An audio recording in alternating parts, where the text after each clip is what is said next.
Welcome to the Scout Team MVPs podcast, your home for weekly sports talk, where we break down all of your favorite teams, players, and upcoming matchups. Here are your hosts, the Scout Team MVPs.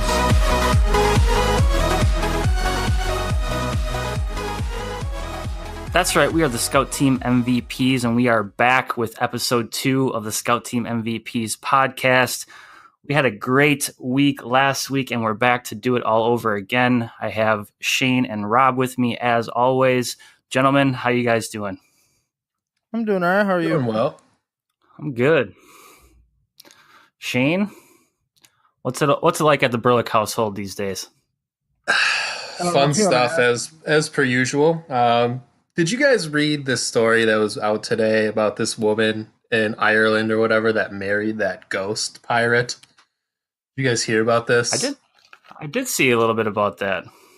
What was that all about? Oh my goodness. What is this world coming to is what that's all about. She married this pirate that got executed in 1700.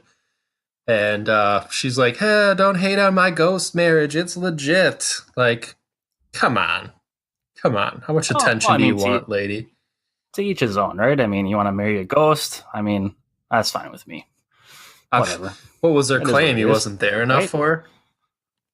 Maybe.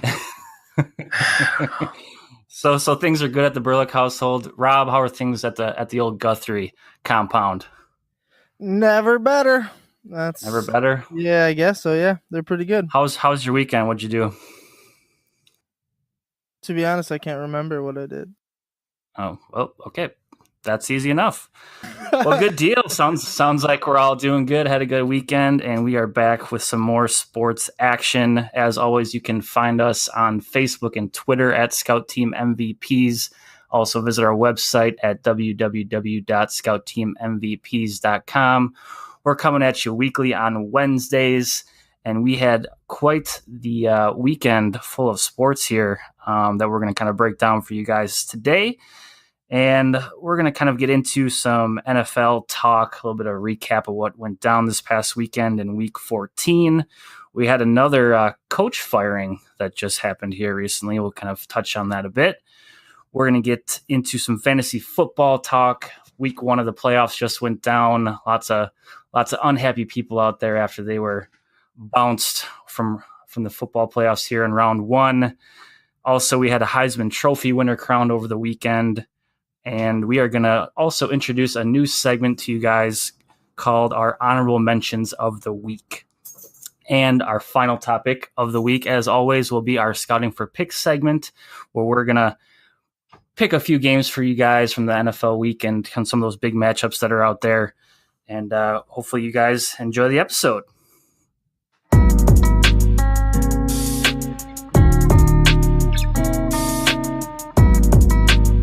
And we're going to jump right into segment number 1 of our show today, and we're going to talk a little NFL action, recap Week 14, and kind of get into the playoff picture a little bit as we get towards the end of the season here. We're going to start off with some big news that just happened here recently, and that is the firing of the Vikings offensive coordinator, John DeFilippo. So, Shane, I would like you to kind of talk a little bit about that and get your insights, because I know you watched that game last night. Yeah, I mean, I watched the game last night, the entire game, obviously, as we discussed last week. Seahawks fan. Watching that game, I feel like it's pretty unfair to blame DeFilippo for everything that happened. Quite frankly, Kirk Cousins did not play well. Several plays you watch, especially with the game on the line, 1 yard line, Adam Thielen wide open, stares down Rudolph into double coverage, throws it there. He's just not making plays that they need him to make. So I don't truly blame DeFilippo for all their problems. I think Kirk Cousins is not an $84 million quarterback is what it comes down to. Quite frankly, Wilson didn't play well either, but they won the game, and he made big plays at the end to win that game. So, again, I'm not all for firing the coach. Obviously, that's the first step. You're not going to admit you were wrong on $84 million. So DeFilippo was on the chopping block over Kirk Cousins every time.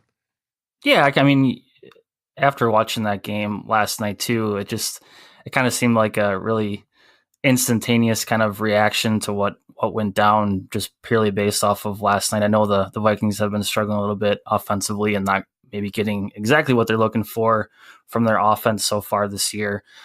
But yeah, I mean, I think as far as his future goes, he's going to find another job. I mean, I know he's kind of on the docket for probably a couple head coaching positions that come open here. We talked about the Packers coaching position being open, and he might be one of those candidates for that. Rob, any thoughts on the firing?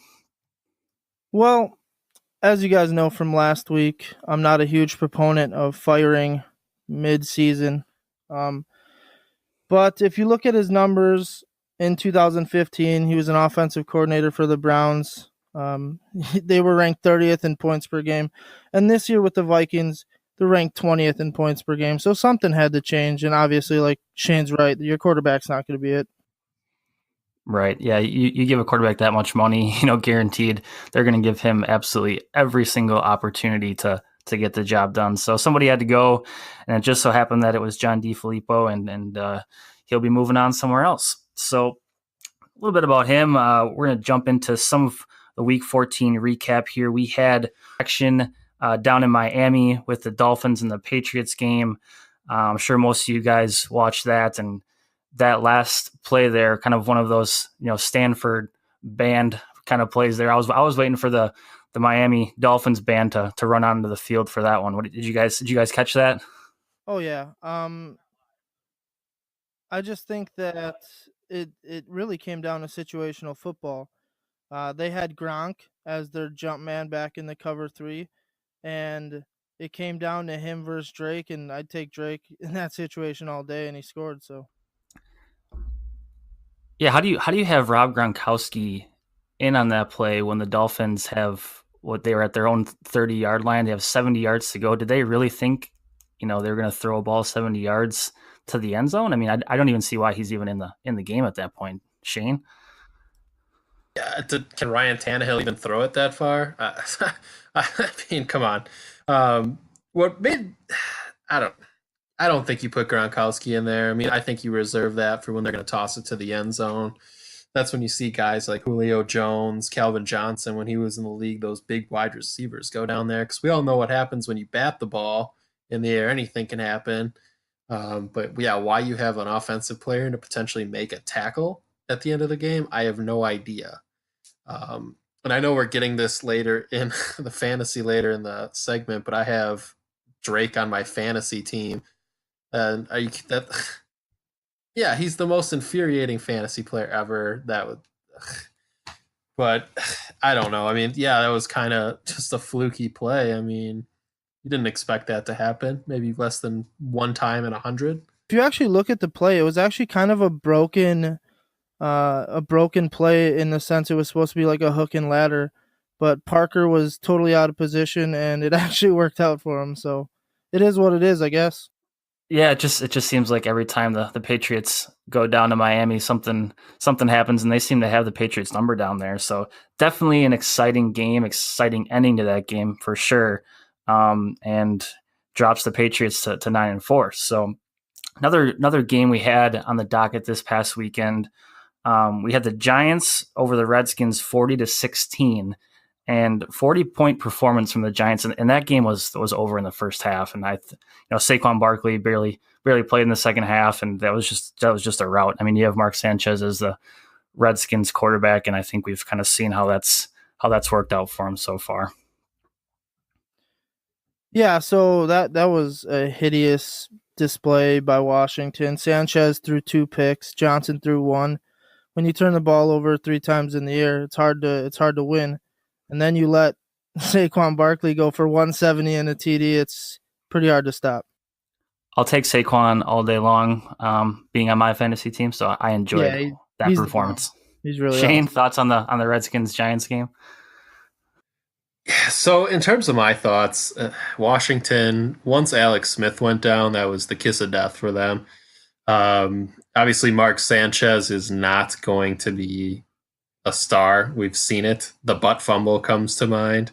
I think Josh Johnson playing quarterback for the Redskins, I think he has the second longest time in between passes in an NFL game behind Doug Flutie only, who played in the Canadian Football League for like 8 years. Hard to win games with that quarterback play. Obviously, Barkley, 170 yards on the ground. And that's when you have that, not going to happen. That's why you get a rout. 16 points only came in garbage time. Yeah, so I mean, like I said, that game was over early, and Saquon went off. And anytime Saquon has a good day, that's a good day for me. So next game we had on the docket we had a Chiefs win in overtime over the Ravens, 27-24. The Ravens gave the Chiefs everything they could handle, and it was definitely a good game. Not sure if you guys caught it all or what your thoughts were on that one. Yeah, it was definitely a little different. Obviously, Mahomes did Mahomes things. He went for 377. Tyreek Hill had 139. But the crazy stat to me was that the Chiefs allowed under 350 total yards that game. And they're ranked pretty bad in defense, so it was pretty good. Shane? I think Mahomes is really solidifying himself as potentially the MVP of the National Football League. I mean, the only other guy I think out there that can make a case is maybe Drew Brees, but stats-wise, record-wise, just how he looks, I mean, Mahomes is the guy. That Chiefs offense is ridiculous, even without Hunt. They're good luck stopping those guys. I mean, Tyreek Hill, Spencer Ware even had a decent game against the Ravens there. Yeah, I mean, even like you said, with the loss of Kareem Hunt, that Chiefs offense just keeps ticking. They plug guys in at the running back spot, and they just keep putting up the yards. And Mahomes, like you said too, like being a first-year starter, sometimes you really never know what you're going to get. But he definitely took the reins from Alex Smith, and he's going to have that job for many years to come, and he's been performing well. So definitely a fun team to watch, and definitely a team that's probably going to make some noise in the playoffs. So next game that we're going to kind of break down a little bit was a Packers bounce back win and a first victory for their interim head coach, Joe Philbin.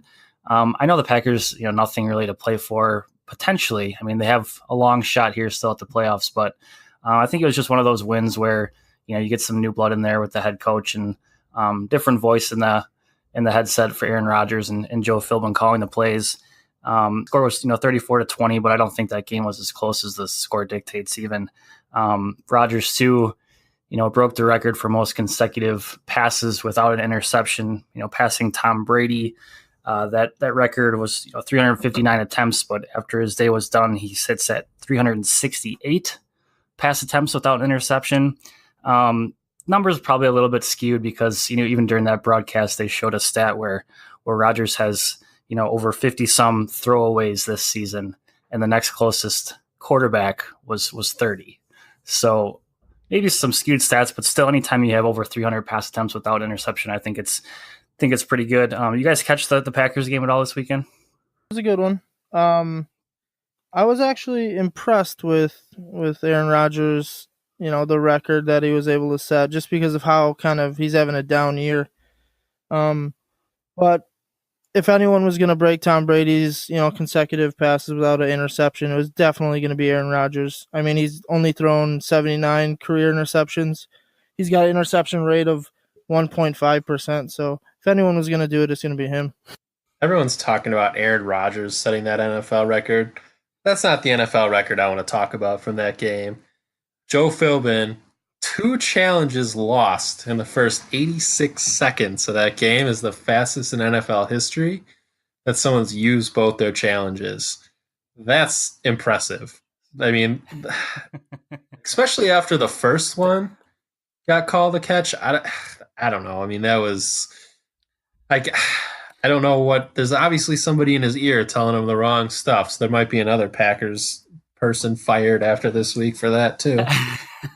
Yeah, I mean, it's crazy that first possession there for the Falcons, and like you said, within a minute and a half, Packers used both of their challenges. I thought that first one, definitely probably should have gone the Packers' way, but especially after they lost that first one, throwing the challenge again, what seemed, what was it, a couple plays later, kind of crazy. Luckily, it didn't affect the outcome for them at all. They didn't need those challenges down the road, but yeah, kind of crazy to see, just that happen in such a short amount of time.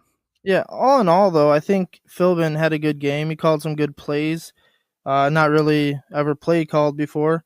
You could tell he was kind of new to it because he wasn't even holding the sheet above his face to hide his words at all. But I think he did have a great game calling it. So Obviously, you've watched a lot more Packer games than either one of us. Do you think he's doing enough to potentially put his name in the hat for that job at the end of the year? Yeah, I mean, I guess, out of the internal candidates, he would be the one that would be most likely to get it. I mean, I think even if he goes, 4-0 to end the season here, I don't really see him getting the job. I mean, that's just my opinion, but I think he's got a long kind of road to hoe here with that. But if he goes 4-0 to end the season here, and if somehow they can even sneak into the playoffs with a little bit of help, I think he's pretty much done everything he possibly can to solidify his name for the next head coach. A little bit of Packers talk there. We're going to move right into our next game that we had over the weekend, and we had a Colts and Texans game, and the Colts ending the Texans' 9-game winning streak with a 24-21 win. Andrew Luck doing Andrew Luck things of old. You guys catch that game? I caught some highlights a little bit, but you could definitely tell the Texans were in for it because their pass defense has been trash all year. And Andrew Luck tore him apart with almost 400 yards. Yeah, I mean, like I said, Andrew Luck this year definitely got to be a candidate for comeback player of the year after, him not playing in a game for almost 2 years or something like that. So, yeah, you got to give Andrew Luck the comeback player of the year. I don't think there's a question about it. I mean, how about T.Y. Hilton going for almost 200 yards receiving, too? I mean, a couple of good receivers in that one, Hopkins and Hilton. I mean, yeah, Colts are hot too. I mean, what is the Colts record now? 7-6. They were kind of written off for dead, but they're kind of coming back a little bit out there in the AFC. I was actually really impressed that the Colts defense actually held Houston's rush game. Both of their runners had 3.5 and 2.5 yards per carry, which is probably some of the lowest all year. So I think their defense played pretty well too. It wasn't just all Andrew Luck. Good Colts Texans game there. We also we had a Browns getting their 5th win of the season over a Carolina team that's kind of been going down the tubes as of late. We had a 49ers victory over the Broncos, which was kind of surprising. And a nice stat from that game was George Kittle with 7 catches, 210 yards, and also an 85-yard touchdown in there. 49ers, even without Garoppolo, I mean, still being competitive and winning games here. Yeah, so Chris, you mentioned Kittle a little bit. I do have an interesting little tidbit. Denver has given up over 900 yards to tight ends, so you kind of could almost see that game coming from Kittle. Yeah, and he's been a surprise all year long, though. But I mean, he's been a consistent force for their offense. Target. Yeah, solid target for sure, and definitely seems to be a favorite of their backup quarterback since he's been in the game.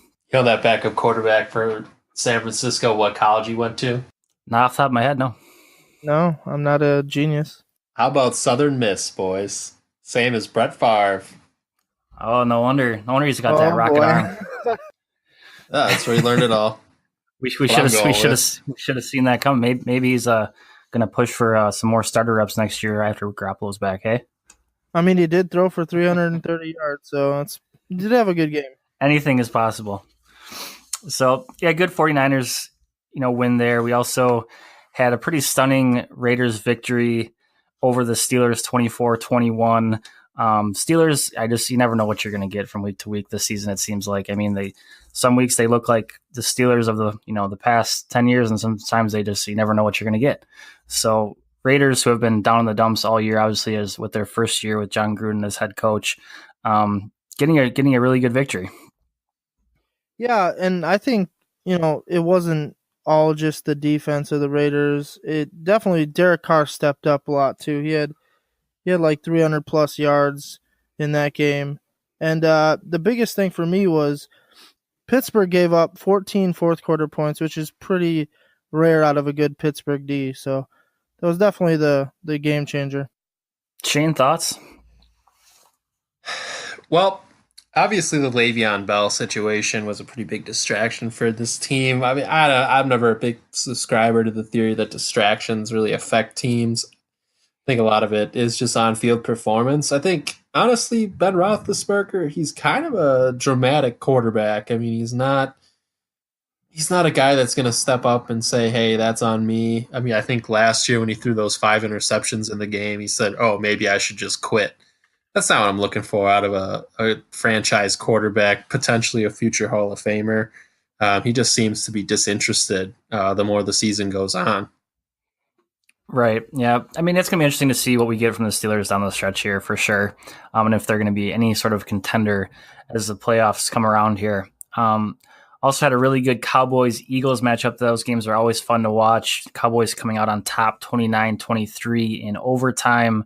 Big stat of that game was Amari Cooper, 10 catches, 217 yards, 3 TDs, including the game-winning 15-yard touchdown in overtime.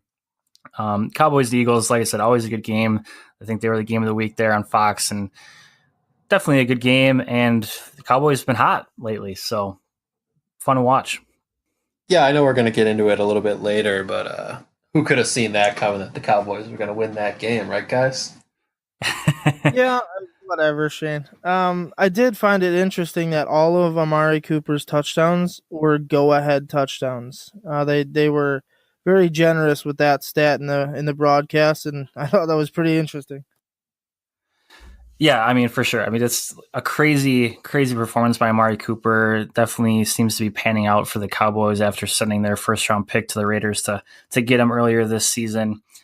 Interesting to see what he's going to do, with Dak Prescott going forward here as their quarterback. And then I feel like what was coming into the week had game of the week written all over it, and potentially the best game of the weekend with the Bears and the Rams. And we had the Bears coming out on top in a defensive battle, 15-6, where we had Todd Gurley held to just 28 yards on the ground, and we had Jared Goff throwing 4 interceptions. Not a very Jared Goff-like day. I'm sure you guys caught that one. Thoughts on that? Thought that. I don't know. Yeah, I wonder who could ever pick the Bears to show up. Not me. 28 yards, second ranked defense in rush game, so you could kind of almost tell that was coming. Obviously, I told you guys, and I'm going to tell you again. Jared Goff's 4 picks were interesting. So he had 7 coming into that game. He leaves with 11, and that was definitely doesn't help when you turn the ball over 4 times in the air. All right, Shane, thoughts on the Rams Bears? Yeah, apart from that game against the Chiefs, maybe a few games earlier in the season, has Jared Goff really been that impressive this year? I mean, I really feel like he hasn't. I mean, he's been good, not great. I mean, you can rely on Todd Gurley for a lot of things, but that Bears defense is going to make you be, a multifaceted offense. You have to run and throw, slow down their pass rush. Just get them on their heels. Obviously, Jared Goff wasn't able to do that. Todd Gurley, thank goodness I was on a fantasy bye week this week. Otherwise, that would have been ugly for me. Only 8 points. Yeah, I mean, overall, the Rams just definitely a down day on offense. Total yardage, they 214 yards, and they were 3 for 12 on third down. I mean, playing a team like the Bears and a quality defense like they have, that's just not going to get it done, especially when you turn the ball over that many times. On the Bears side of things, Mitchell Trubisky didn't have a good day either, only thrown for 110 yards and 3 picks. Like I said, the story of that game was definitely the Bears defense with their 4 interceptions. They did force a fumble that the Rams did recover, but definitely a dominating Bears defense performance for sure. Yeah, and going into that game, they led the league in takeaways, so you kind of knew you had to take care of the ball if you're on the Rams, but obviously just got a little greedy and threw 4 too many interceptions. Point about Trubisky, I mean, he doesn't have to do anything spectacular to win most games. He only has to not lose. I mean, that's right, all they're asking him to do. Joe Flacco syndrome all over again. Right. Yeah, I mean, I feel like they definitely had high aspirations, jumping up in the draft, taking him second overall last year. But like you said, when the Bears defense is playing like this, they don't really need him to do a whole lot, and they can even beat a high-powered team like the Rams while he throws 3 interceptions. So definitely a good win for the Bears. It'll be interesting to see if those two match up again in the playoffs and what kind of game we'll get then. Speaking of the playoffs, kind of want to do a little bit of a rundown of what the playoff picture looks like as we sit right now. Looks like we have a couple teams that have clinched playoff berths. We also have a couple teams that have clinched the division title. Saints and the Rams have clinched their divisions. And the Chiefs have clinched a playoff spot. Still got a lot of stuff kind of up for grabs, especially in the NFC with a pretty crowded wild card picture right now. We have the Seahawks and Vikings in those two spots right now, but it's kind of, we have a couple teams in the hunt still: Panthers, Eagles, Redskins, Packers, all within a couple of games here. And it's going to be interesting over the last 3 games of the season who's going to, win these last 3 and jump into one of those spots. Any thoughts, guys, on what to expect from some of these teams that are in the hunt or teams that are already in? I mentioned the NFC, but the AFC is actually, obviously the Chargers got that first wild card game sewed up, I think.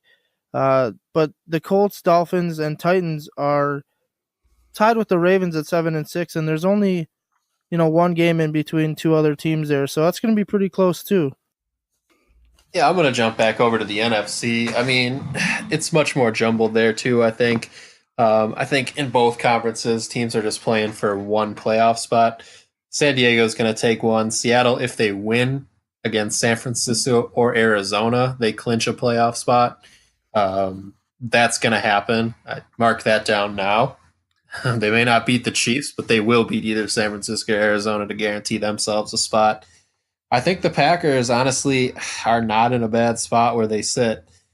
You look at Carolina, they have the Saints twice. The Redskins, we saw that debacle. Eagles, who knows what you're going to get with the Eagles. I think they also play the Chiefs or the Chargers, not sure. But the Packers might be sitting pretty on that second wildcard spot in the NFC. Yeah, Shane, I'm glad you brought that up. The Packers are actually sitting fairly decent because the Panthers are a dumpster fire, the Eagles are going downhill, and the Redskins, after losing Alex Smith, it could only get worse from here. But my shocker right now is the 4-9 Falcons. How in the heck did that happen? I think you kind of saw, after that game on Sunday against the Packers, they just don't look like the Falcons. I'm not sure what's going on exactly, but they can't seem to do much of anything, and the Packers took advantage. And even though their playoff hopes, being the Packers, are slim, like you guys said, they have to win out, that's for sure. And they need a little bit of help. They need the Vikings here to lose 2 of the next 3 to maybe jump up into that spot as well and make the playoffs after what seemed like they have been doomed for the last month and a half here. But so that's kind of a little bit of a playoff rundown for you guys. In our first segment coming to a close, we talked a little Week 14 action and the playoff picture as it sits right now. So we're going to jump into segment 2 right when we come back here.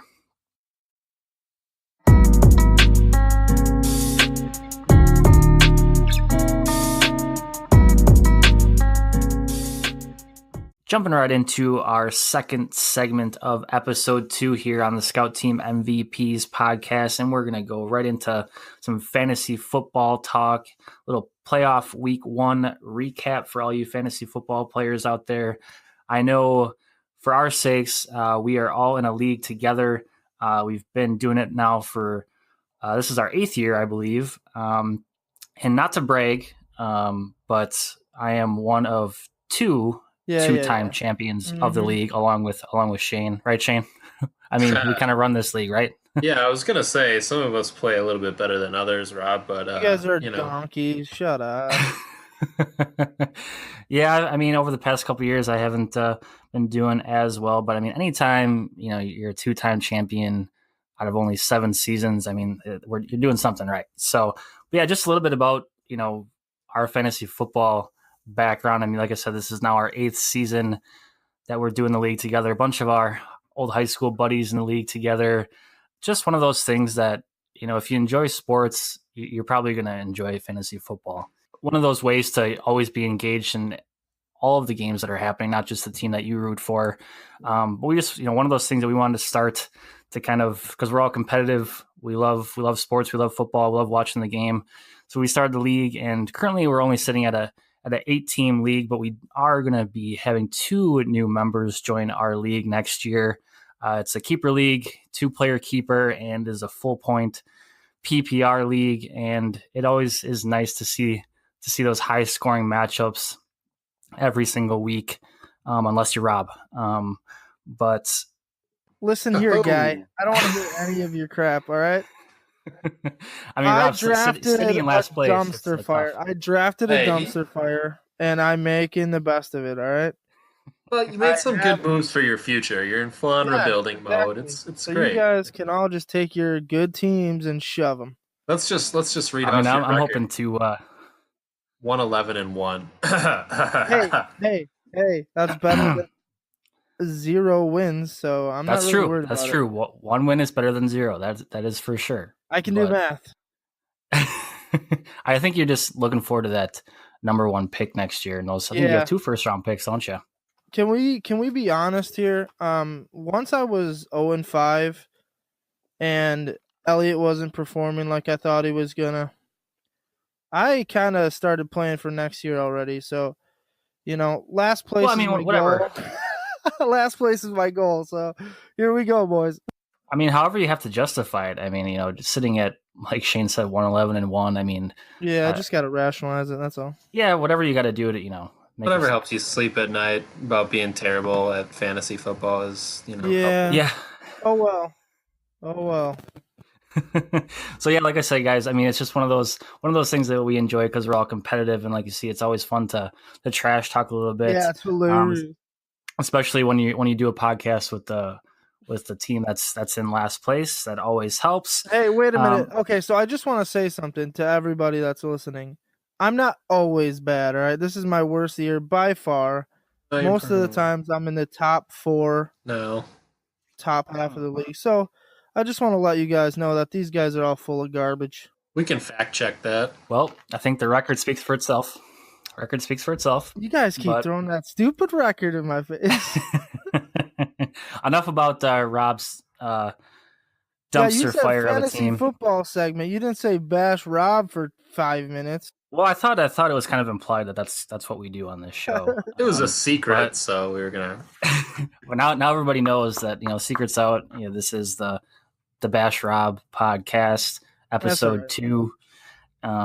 But stay on the fantasy football topic, guys. We had quite the performances from a couple of players in the NFL, and I know, like I said, some of the teams in our league felt the hurt, especially from the top scoring player of the week, and these are based on ESPN PPR standard scoring, and we had Amari Cooper coming in with 49.7 points. We kind of touched on that Dallas Cowboys game and his game-winning touchdown, but what a week from Amari Cooper. Did you guys expect to see that from Amari, jumping over to the Cowboys from the Raiders? Absolutely not. I don't think a lot of people did. Dak Prescott, I don't see him as a pure passer. And Amari Cooper was kind of down on his luck, so I think it actually kind of worked out for both of them, and they're showing up. So I guess good for them. I keep losing in fantasy, so I guess I really have no say in anything anymore. Some of us had a bye week this week, so we're not too worried about it. Yeah, Shane with the bye week this week in our league. He was the second place in the regular season, getting him one of those 2 first-round buys. So he was sitting pretty, watching all the action go down. We also had a huge performance this week from Derrick Henry. Are you kidding me? Where has he been all season? Where has he been since he got into the NFL?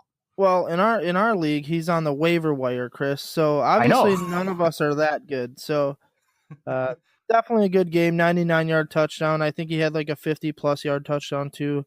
That's just insane. I can't even run up the stairs, let alone that many yards. Well, that's also the reason you don't play in the NFL. That's why I don't play in it either. I mean, you might be right there, Shane. Yeah, I think our time has passed. I mean, considering all of our high school careers, Rob, you didn't even play high school football, so nope. No, I did not. Thank God. My mom said it was for the devil.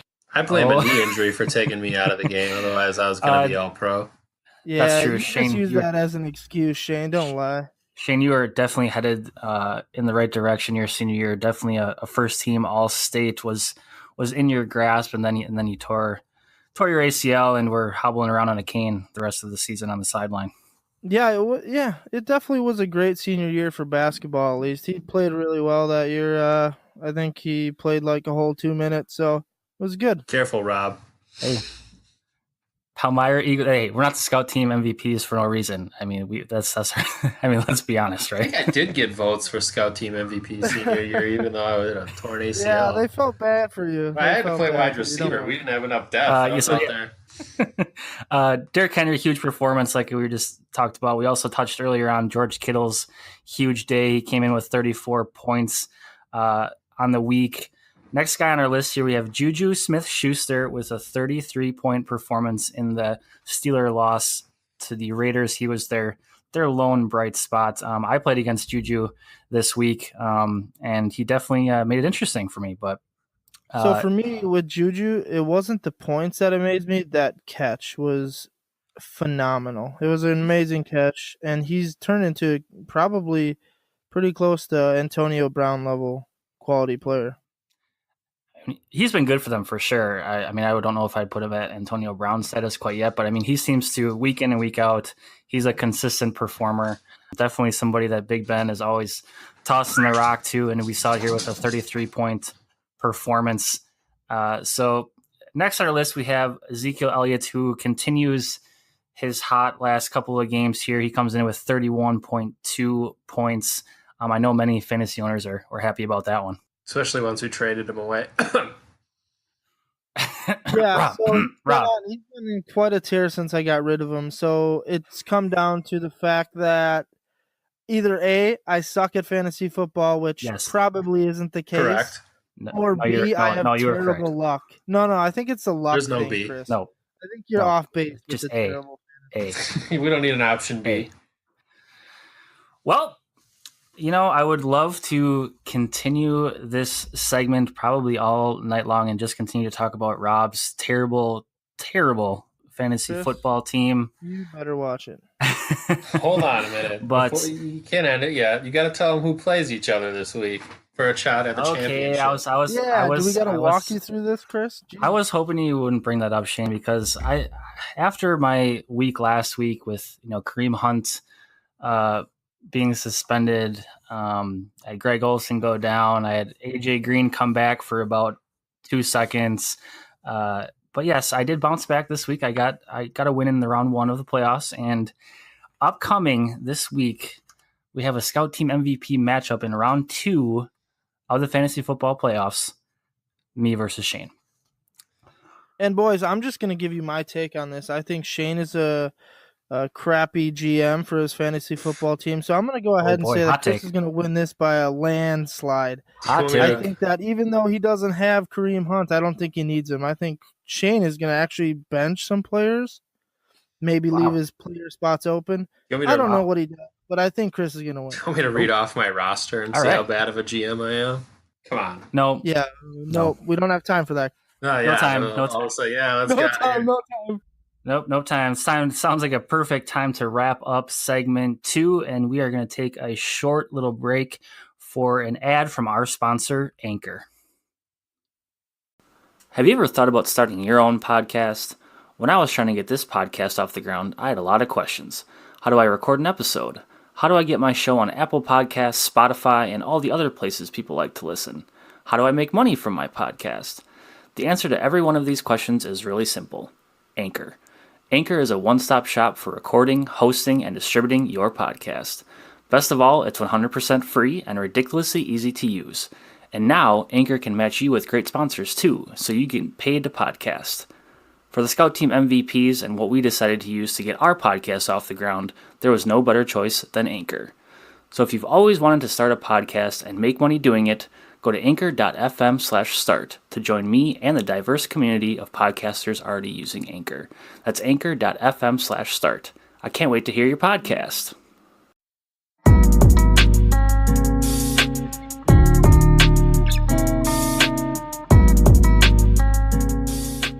Jumping into segment 3, we are going to talk Heisman Trophy and who won. We had the winner crowned this past weekend here on Saturday.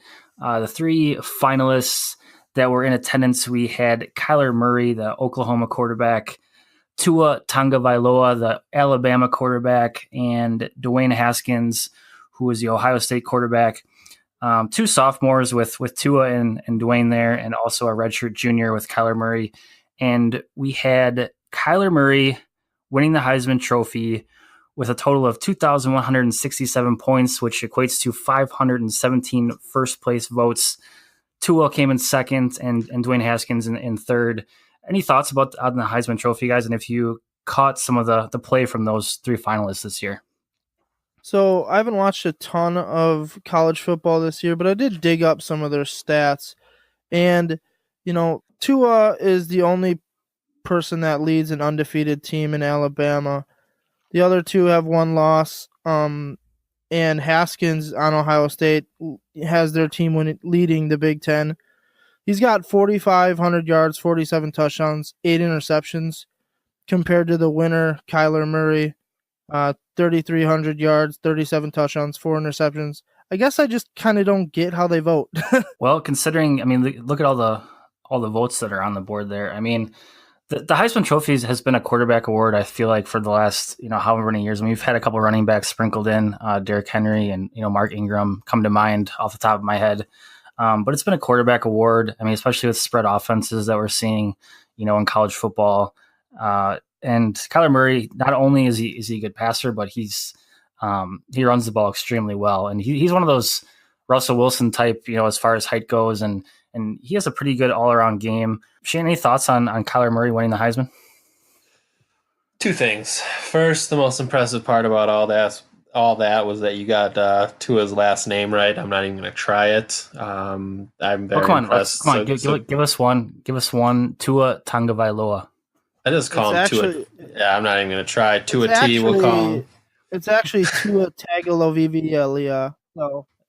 No. I think we could probably debate that for a full hour show on just trying not to pronounce the name. But I think what hurt Tua, we'll just call him Tua, is Alabama was in trouble in that game, and Jalen Hurts had to come back and lead them to the win there. It wasn't Tua that led them to the win. It was Jalen Hurts. But wasn't it Tua last year that led them to that win in the national championship game? Right, but he wasn't great in that game if you watched it. What was Georgia up was 28-14 second half at one point. He goes out, Jalen Hurts leads them to 35 or 21 unanswered points to win the game. Right. So I do have a question for you boys. Tua, obviously, on Alabama. Obviously, Alabama's great every year. Do you think someone from Alabama could ever really win a Heisman with how much talent they have on the team? Yes. Well, Rob. We've seen it. I know we've seen it from a lot of players. I'm just saying the Alabama of now is, they can do everything to you defensively, offensively. It's hard to single out one player, I think. Shane, I'll let you take this one. Well, obviously it's an award who people think is the best player in college football, and we've seen it in the past. Guys have a good last 4 games, and all of a sudden, that's your Heisman winner. It's not necessarily a full season award, in my opinion. You have to be on a good team, yes, but it's who's the hottest at the end of the season. And I don't think you would find a hotter quarterback than Murray in the last 4 or 5 games of the year in Oklahoma. Yeah, I'll agree with that. Speaking of Kyler Murray, I'm sure you guys have seen that he was a 2018 first-round draft pick, 9th overall by the Oakland A's, and it sounds like even preseason wise, he's been saying all along that he's gonna go play baseball. He did sign a $4.6 million signing bonus, and that's coming from ESPN.com, and his agent is super baseball agent Scott Boras. After winning a Heisman Trophy, does he have to kind of reconsider? I think so. If you got a team in the MLB that interested in you and you enjoy playing MLB as opposed to possibly in the NFL, there's definitely a lot more money to be had in the MLB. Shane? Yeah, you hit the nail on the head. I was going to go 2 things. Major League Baseball. Who's the highest paid quarterback in the NFL? Aaron Rodgers now, right? What's he make a year? Do we know? 30 million maybe, if that? Somewhere in that neighborhood, yep. So In the MLB, you can sign a 10-year, $300 million contract, and most of that is guaranteed. And the toll on your body is exponentially less. So if he is a great baseball player, which sounds like he is, I mean, why would you not potentially go that route? There's more money, easier on your body, longer career. Right. I mean, I think the lure would be, just coming off a Heisman Trophy win, playing baseball. I mean, it's not like he's jumping to the major leagues from the get go here. He's going to probably be in their farm system for a little bit. I mean, even if he's really good, got to think he's going to spend some time in the minor leagues. Where some are saying that he could potentially be a first round pick here in 2019 in the NFL, and potentially could be playing right off the get go. That has to be a little bit enticing if you're Kyler Murray, I would think. Yeah, but also at the same time, Chris, if he is going to be drafted in 2019, you would assume it's fairly high to a pretty bad team, and then you're just in a dumpster fire sort of glass case of emotion, where you don't know what to do with yourself. So like you and with your fantasy football team. Chris, we're off the fantasy football. We're talking about Kyler Murray, Christopher. Oh boy, yeah. I mean, I get what you guys are saying. I mean, it's not every day that you have an athlete like Kyler Murray that he's a first round Major League Baseball draft pick and a potential NFL first round pick. To kind of see where he ends up is going to be interesting. Rob, I know you have probably a couple more thoughts on that. Yeah, I just think that if you look at it, the NFL is way more popular. Especially with the crowd I hang around with, the NFL is more popular. So I guess if you're going for the popularity, you'll probably be more recognized in the NFL. But again, the MLB is so huge, a lot of money to be made. It'll actually be kind of interesting to see what he does. Shane, any last thoughts on Kyler Murray and what he's about to do next? Yeah, I mean, like Rob said, it's going to be interesting. In terms of what he'll do, I think we've seen in the past, he always finds a way to get his guys a lot of the money. So that'll probably be what he'll go toward. I think that could potentially be the MLB where he's going to get more money. Yeah, props to Kyler Murray for a great season and winning the Heisman Trophy this year for Oklahoma. That's back-to-back Oklahoma Heisman Trophy winners. We had Baker Mayfield last year and now Kyler Murray this year. Let's do a little bit of a way too early 2019 Heisman predictions here from the Scout Team MVPs. I mean, I think a couple of those guys that were finalists this year have to be early favorites for next year, right?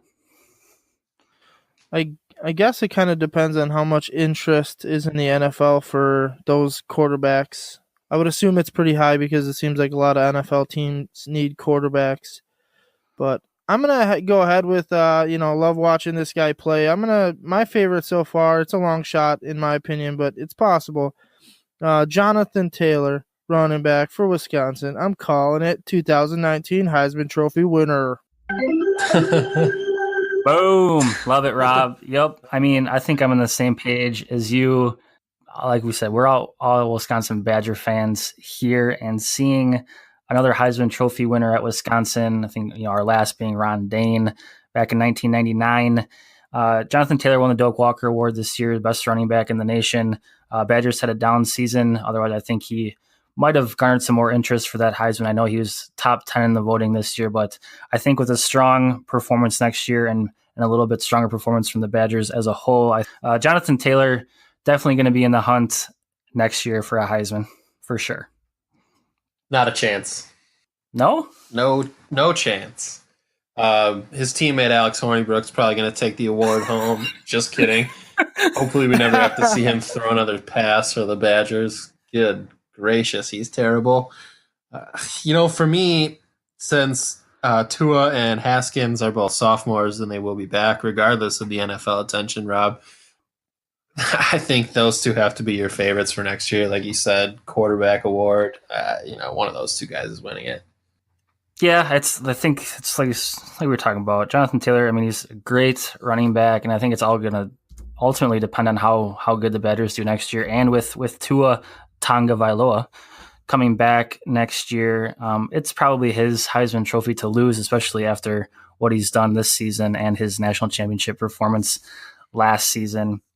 What a great award. I mean, it's got to be one of the best individual awards in all of sports. I was listening to ESPN Radio, and they did a segment on what award would you rather win, and some of the options were Heisman Trophy, Green Jacket, and things like that. And I was kind of surprised, and a Green Jacket actually took that one. But being a Heisman Trophy winner is just something that you're never going to forget. Fans are never going to forget. You bring that trophy home to not only yourself, but for the team and the fan base as well. So again, hats off to Kyler Murray, the 2018 Heisman Trophy winner.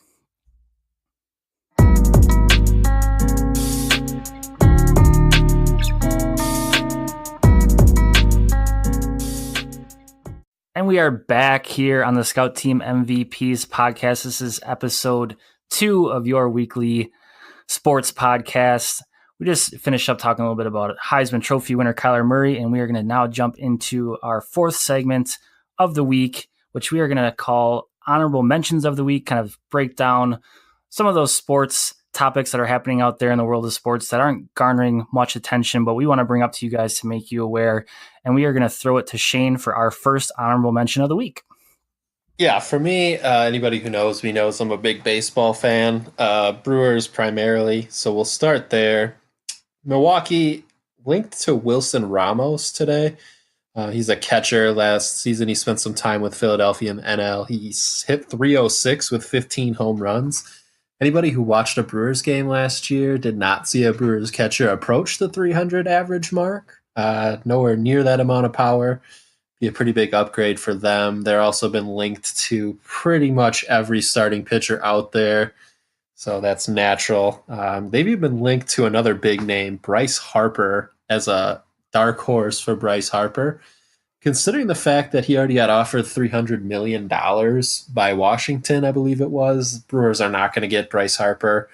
Teams that he met with that we know of this week, they were going to be the Mets, I believe he might have met with, the Nats, the Phillies, and the Yankees it was. So he is drawing interest from them. Manny Machado, also the Yankees, the White Sox, and the Phillies. Phillies also signed Andrew McCutchen this week, so they are on the rise. And looking NL Central-wise, Paul Goldschmidt coming to the Cardinals, that's a big pickup for them. Closest thing they've had at first base to Albert Pujols since he left. That offense is going to be pretty scary next year, I think. Yeah, so it sounds like a lot of action happening this week at the baseball winter meetings. Always a fun time for baseball fans out there just to see what big name free agents are going where, if their team's going to hop on the train, sign somebody new, a big name, lots of dollars out there in baseball like we talked about earlier. But in our next honorable mention of the week, we are going to throw it to Rob. So in my first honorable mention this week, I'm definitely going to have to go with the FIFA Women's World Cup happening in June of this year, or next year, I should say. The draw happened over the past week. U.S. drew in Group F with Thailand and Chile and Sweden, 29th, 38th, and 9th overall rankings. So they have a pretty easy, breezy cover girl to the knockout rounds. Can we do that without getting sued? Yeah, always. That was a joke. Always a. The cover girl not a sponsor of the show quite yet, but we're working on it. I use the product every day, so I thought I'd throw it out there. Yeah, World Cup time, always a fun time for all the soccer fans out there. Having the men's U.S. team not make it in the previous World Cup here was definitely a downer for us here in the United States, but we always have that women's team who always seem to play well, doing just fine. So great honorable mention, Rob, there. I think you also have one more honorable mention of the week. And Pfizer Forum just opened up not too long ago. So my next honorable mention is going to be the UFC in Milwaukee, December 15th. The card doesn't look super great. It's going to be a rematch versus Kevin Lee versus Ayaquinta. It's not great for shock value, but if you're interested in UFC and you live around Milwaukee and you've always wanted to see one, it'd be a good time to go. They do also have a couple Milwaukee ties to this UFC fight in the undercard. Eric Koch, he's fighting out of Milwaukee, and then Sergio Pettis, brothers with Tony Pettis, and he's MKE born, so that should be interesting. Yeah, can't personally say that I've ever been to a UFC event, but something happening so close to us here in Wisconsin, definitely one of those things that might have to check out in the future. Yeah, honorable mentions of the week. Like I said, one of those things that we want to make you guys aware of, some of those things that are happening out there that don't always garner the biggest news, especially during NFL football season and getting so close to the playoffs. But yeah, we got the baseball winter meetings going on. FIFA World Cup for the women coming June of next year, and UFC in Milwaukee coming this Saturday, December 15th at the new Fiserv Forum.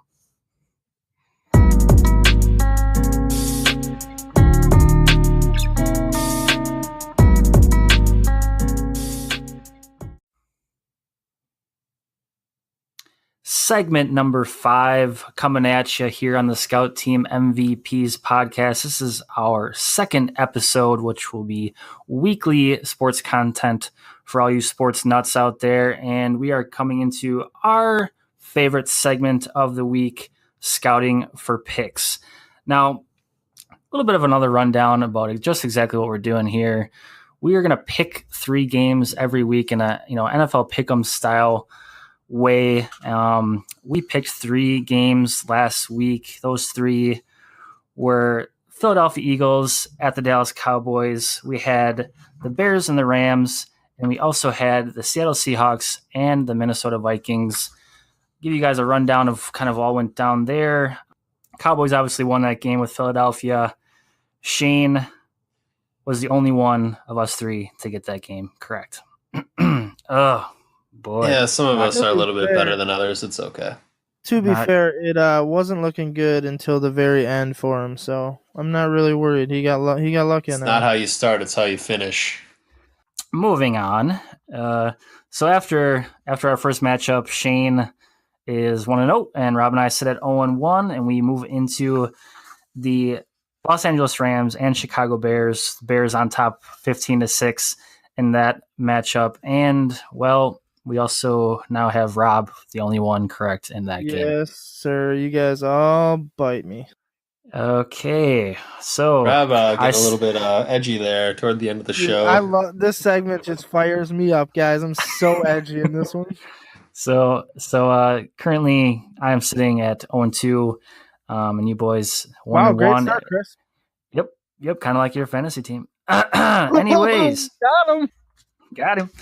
Third matchup of the week, we had Minnesota at Seattle, and that was our Monday night matchup, and Seattle coming out on top 21-7.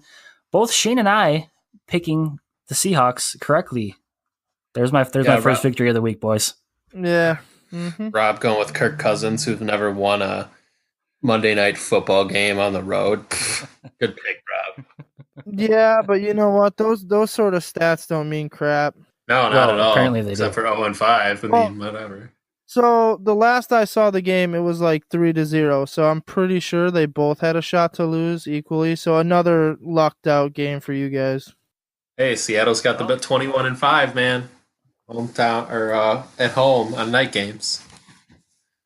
Yeah, I mean Seahawks are tough at home, and they come out on top against the Vikings on Monday Night Football. So that brings our Week 14 scouting for picks overall record to Shane sitting on top right now at 2-1, and Rob and I tied for second at 1-2. However, we have 3 more games this week that I am surely going to go 3-0 on to get me right back up in that top dog position. And we are talking Week 15 matchups, with our first coming this Thursday night on Thursday Night Football. We have the 10-3 Los Angeles Chargers at the 11-2 Kansas City Chiefs.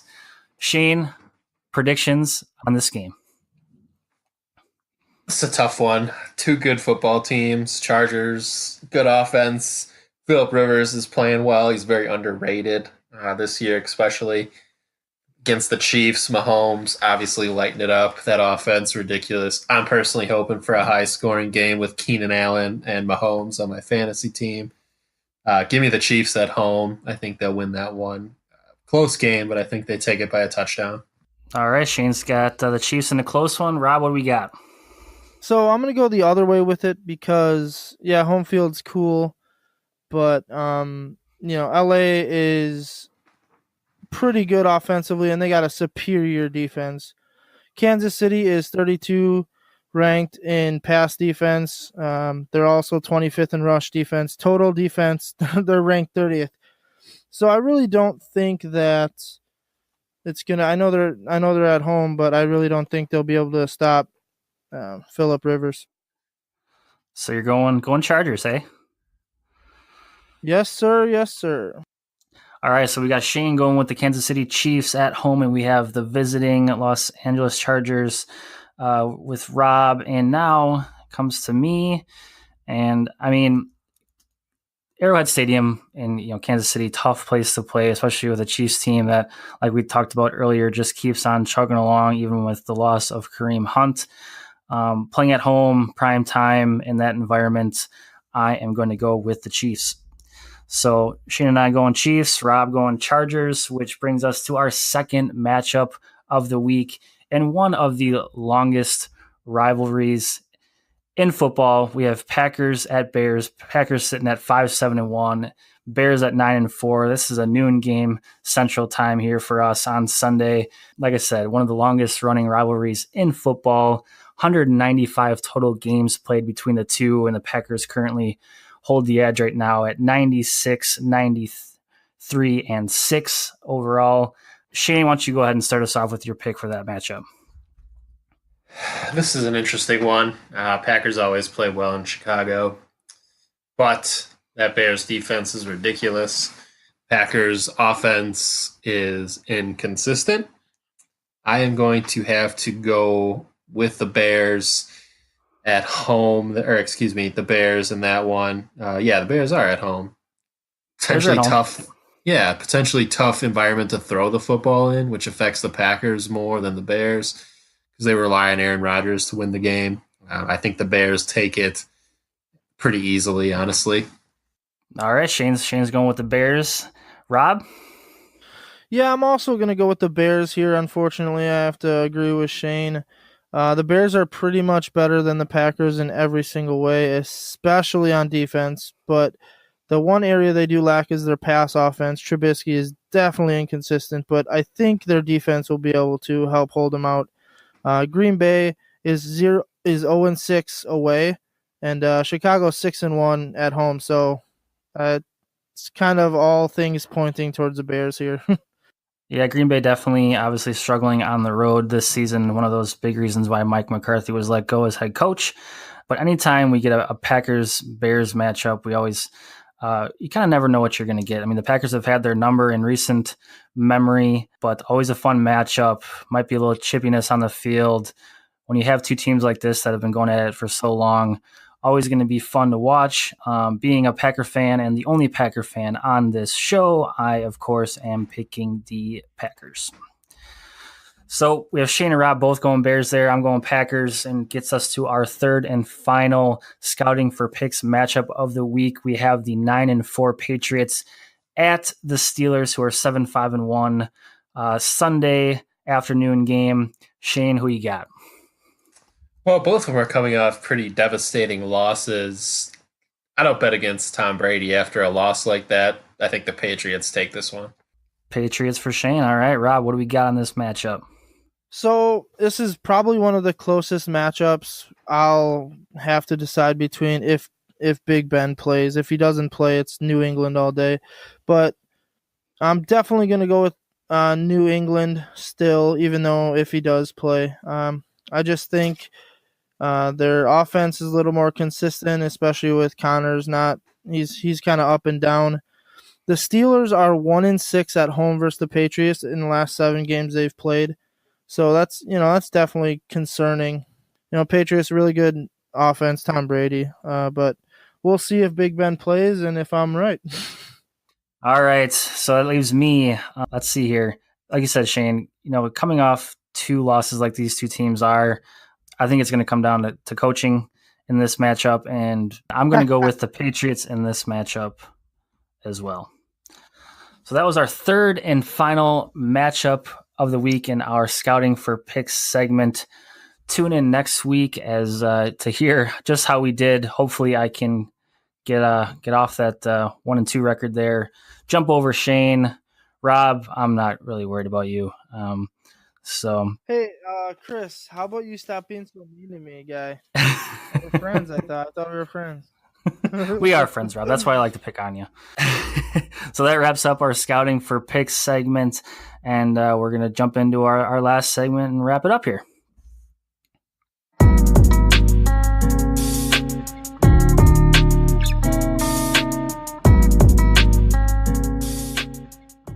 And we're back here on episode 2 of the Scout Team MVPs podcast, and we are going to wrap it up for this week. We want to thank you guys for joining us yet again for our episode 2 of the Scout Team MVPs podcast.